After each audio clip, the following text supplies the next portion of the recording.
Bahujan Samaj party में आज OBC समाज को जोड़ने को लेकर अहम बैठक है। लंबे समय बाद इस तरीके की बैठक बसपा में देखने को मिल रही है। बड़ी संख्या में बहुजन समाज पार्टी के जो कार्यकर्ता हैं वो यहां पर आपको दिखाई दे रहे हैं और इस बैठक को लेने के लिए बसपा सुप्रीमो मायावती पहुंच चुकी हैं। उनके पीछे सतीश चंद्र मिश्रा आपको दिखाई दे रहे हैं और 2027 के चुनाव के लिहाज से ये बैठक बेहद अहम है, क्योंकि 2027 में एक तरीके से जिस दलित वोट बैंक की बात कही जाती है, बसपा को लगता है कि दलित वोट बैंक उसके साथ है।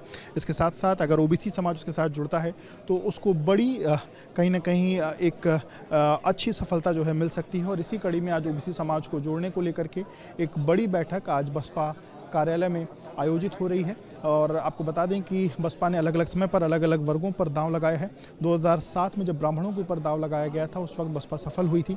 इसके बाद मुस्लिमों पर अलग अलग समय पर दांव लगाया गया, पर तब बसपा को सफलता नहीं मिली।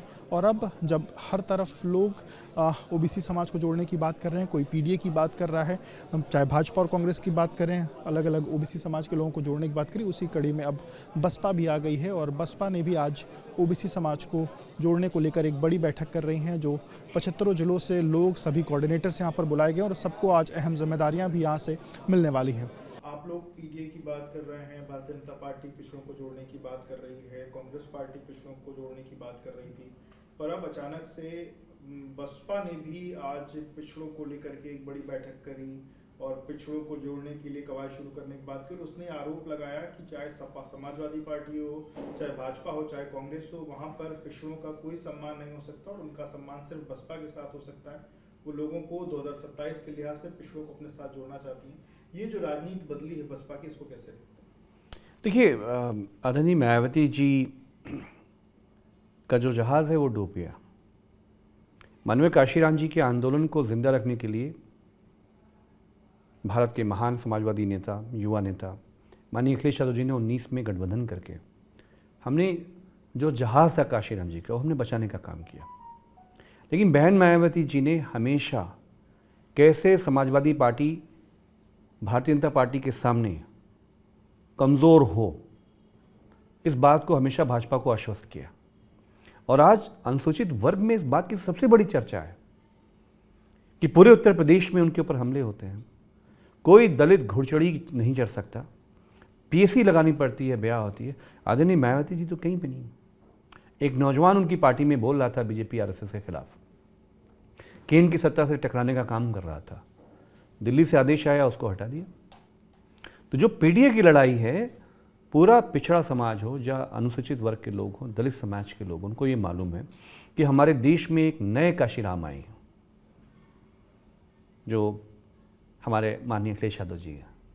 तो उनके पीछे दलित समाज, पिछड़ा वर्ग, अल्पसंख्यक समाज के लोग, मुसलमान और सामान्य वर्ग के जितने भी न्यायप्रिय लोग हैं, इन लोगों ने भारतीय जनता पार्टी को 2027 में हटाने के लिए समाजवादियों को ताकत समर्थन देने का काम किया। तो बहन मायावती जी का जब कोई आदेश आता है तो वो एक्टिव हो जाती हैं। दिल्ली से जब कोई आदेश आता है, अब कोई आदेश, दिल्ली का कोई फरमान समाजवादियों को, उत्तर प्रदेश की सरकार को नेस्त नाबूद करने से कोई बचा नहीं सकता। कांग्रेस पार्टी की बात की जाए, भारतीय जनता पार्टी की बात की जाए या समाजवादी पार्टी, सब पिछड़ों को जोड़ने की कवायद लंबे समय से बात कर रहे हैं। पर अब बहुजन समाज पार्टी भी पिछड़ों को जोड़ने की कवायद उसने आज से शुरू करी है। कांग्रेस पार्टी के अध्यक्ष उत्तर प्रदेश के अजय राय जी हमारे साथ हैं। अजय राय जी, आप लोग भी लंबे समय से पिछड़ों को जोड़ने की बात कह रहे हैं। समाजवादी पार्टी तो पीडीए का नारा ही दे दिया है, भाजपा भी वही बात करी थी, पर अब बसपा, उसने भी आज एक पिछड़ों को लेकर के बड़ी बैठक करी 2027 की रणनीति पर। बसपा की ये जो नई रणनीति है, आप इसको कैसे देखते हैं विपक्ष के तौर पर? देखिए विवेक जी, मैं इतना ही कहना चाहूँगा कि आज बसपा बड़ी बड़ी बात बोल रही है, जोड़ने की बात। अरे आपने अगर इतना, आप शासन सत्ता में इतने दिन मुख्यमंत्री थे, इतने दिन तक मायावती जी शासन में रही हैं, तो क्या किया आपने? कितने लोगों को नौकरी दी, कितने लोगों को काम दिए, कितने रोजगार दिए, कानून व्यवस्था का क्या हाल था, उसमें जोड़ने का काम क्यों नहीं किया? आज आप एक लोगों को भ्रमित करके लोगों को एक रास्ता दिखाना चाहते हैं। मैं समझता हूँ जनता समझ चुकी है।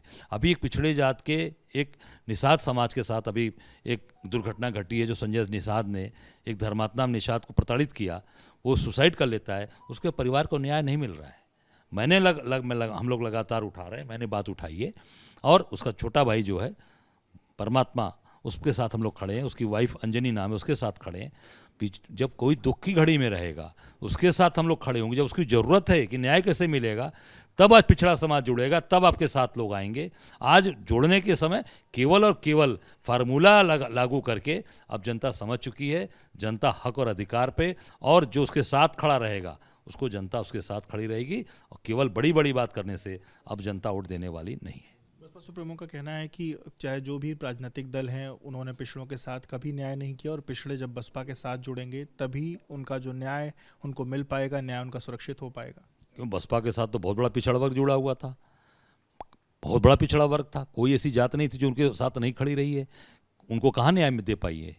सारे मंत्री तो छोड़ छोड़कर उनको भाग, जो उनके साथ काम करने वाले बड़े बड़े लोग थे कहाँ उनके साथ हैं? सब निकल लिए, चले गए, कोई उनके साथ नहीं रह गया। इसका मतलब कि मायावती जी किसी को जोड़ के रख नहीं पाई। आपका विश्वसनीय व्यक्ति अगर छोड़ के चला जाता है, जैसे कोई व्यक्ति हो किसी भी दल के साथ हो, तो निश्चित तौर से उस पर विचार करना चाहिए कि हमारे इतने महत्वपूर्ण लोग हमारा साथ क्यों छोड़ दिए, क्यों हमारा साथ छोड़ के चले गए। इससे साबित होता है कि आप अपने जो मजबूत पिछड़े वर्ग के लोग थे, जो आपके साथ दिन रात काम करते थे, बहन जी उनको ही नहीं रख पाई। अब नया फार्मूला इस्तेमाल कर रही हैं। अब इसमें कितना काम करेगा नया फार्मूला? कोई नहीं चलने वाला है। अपने यहाँ जो पुरानी कहावत है ना कि भाई पुराने लोगों को लोग देखते हैं कि कौन व्यक्ति इनके साथ पुराने लोग जुड़े हैं। जितने पुराने लोग थे, मुझे नहीं लगता कि एक आदमी बसपा के साथ रह गया हो, सबने बसपा का साथ छोड़ दिया। नए लोगों को आप जोड़ रहे हैं, तो नए लोग कितने दिन टिकेंगे? वो नहीं टिक पाएंगे। इसलिए ये इनका फार्मूला पूरी तरीके से फेल है। और मायावती जी पूरी तरीके से, मैं तो नहीं कहूँगा कि अपने परिवार में फंस चुकी हैं। वो भाई भतीजा, अपने रिश्तेदार, कभी भतीजे को बनाती हैं, कभी हटाती हैं, कभी भाई को देती हैं। तो जो व्यक्ति आज बसपा बड़ी बड़ी बात करती थी, परिवार में फंस गई है। इस नाते बसपा का पूरी तरीके से सफाया हो चुका है। अभी कुछ दिन पहले आप ही की पार्टी के सांसद हैं तनुज पुनिया, उन्होंने झांसी में एक बयान दिया और उन्होंने कहा कि 27 में हम चाहते हैं कि सपा के साथ साथ बसपा के साथ भी हमारा गठबंधन हो जाए। आपकी एक अपने पार्टी के अध्यक्ष के तौर पर आपकी क्या मांग है, क्या आप चाहेंगे 2027 के लिहाज से?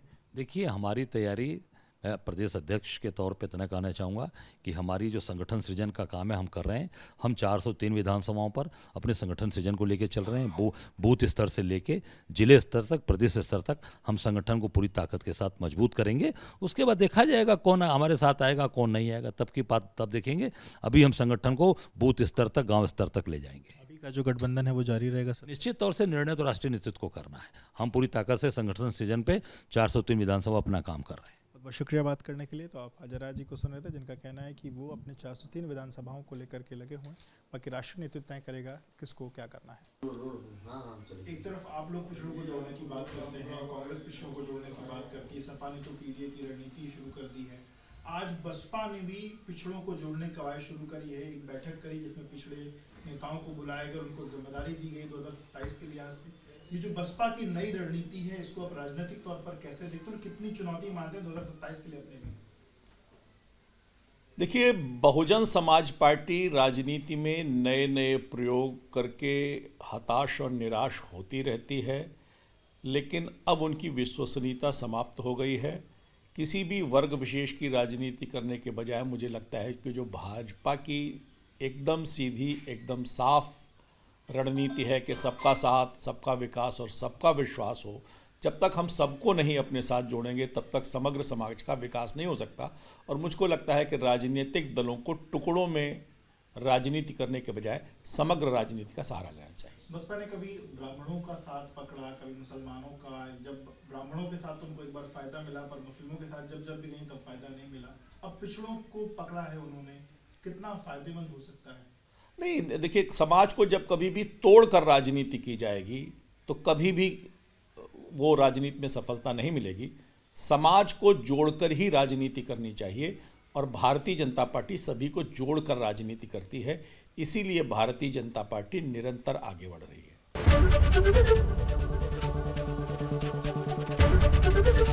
एबीपी गंगा, खबर आपकी, जुबान आपकी।